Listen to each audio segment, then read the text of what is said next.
It was a normal morning. Lizette Henry, once upon a time Zette the Jet to her family and childhood friends, rolled out of bed at her usual time of 5:59 a.m., 1 minute before her alarm was set to go off. In the kitchen, the automatic timer on the coffee maker would have just started the brewing process. Yawning, Lizette went into her bathroom, turned on the water in the shower, then, while the water was heating, took a desperately needed pee. By the time she was finished, the water in the shower was just right. She liked starting her mornings off with a nice, relaxing shower. She didn't sing, she didn't plan her day, she didn't worry about politics or the economy or anything else. While she was in the shower, she simply chilled, or more aptly, warmed. On this particular July morning, her routine so honed and finely tuned she didn't need to look at a clock to know what time it was at any point, she showered for almost precisely how long it would take the coffee maker to finish its brewing process, then wrapped a towel around her wet hair and dried herself with a second towel. Through the open door of the bathroom, the wonderful aroma of the coffee called to her. The bathroom mirror was fogged over with steam, but that would be clear by the time she'd fetched her first cup of the morning. Wrapping herself in her knee-length terry-cloth robe, she padded barefoot into the kitchen and grabbed one of the mugs from the cabinet. She liked her coffee sweet and light, so she added sugar and milk first, then poured the hot coffee into the mixture. It was like having dessert first thing in the morning, which in her book was a nice way to start off any day. She took the coffee with her into the bathroom to sip while she blow-dried her hair and put on the small amount of makeup she wore to work. Setting the cup on the vanity, she unwound the towel from her head and bent forward from the waist, vigorously rubbing her shoulder-length dark brown hair.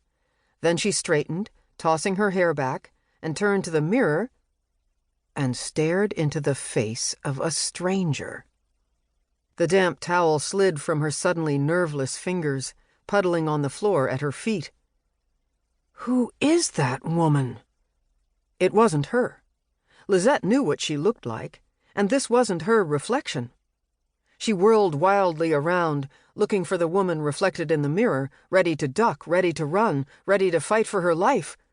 But no one was there. She was alone in the bathroom, alone in the house, alone. The word whispered through her mind, a ghost of a sound, barely registering. Turning back to the mirror, she fought through confusion and terror, studying this new person as though she were an adversary rather than what? Or who? This didn't make sense. Her breathing came in swift, shallow gulps, the sound distant and panicked. What the hell was going on? She didn't have amnesia. She knew who she was, where she was, remembered her childhood, her friend Diana, and her other co-workers, what clothes were in her closet and what she'd planned to wear today. She remembered what she'd had for dinner the night before. She remembered everything, it seemed, except that face. It wasn't hers. Her own features, what she saw in her mind, were softer, rounder, maybe even prettier, though the face she was looking at was attractive, if more angular. The eyes were the same, blue, the same distance apart, maybe a little deeper set. How was that possible?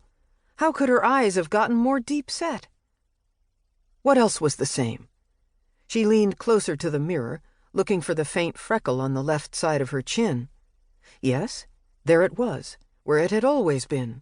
Darker when she'd been younger, almost invisible now, but still there. Everything else was wrong. This nose was thinner and more aquiline, her cheekbones more prominent, higher than they should have been. Her jawline was more square, her chin more defined. She was so completely befuddled and frightened that she stood there, paralyzed, incapable of any action even if one had occurred to her. She kept staring into the mirror, her thoughts darting around in search of any reasonable explanation. There wasn't one. What could account for this?